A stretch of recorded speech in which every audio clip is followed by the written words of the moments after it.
Zrazu si žena začína uvedomovať, že a kde som v tom všetkom ja?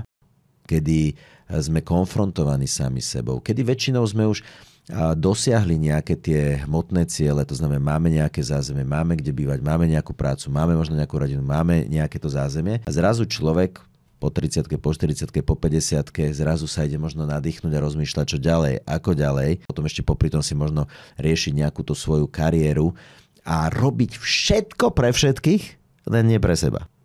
A zrazu napríklad deti odídu z domu a tak ďalej. Zrazu si žena začína uvedomovať, že a kde som v tom všetkom ja? No tam vznikajú presne tieto všetky konflikty samej v sebe,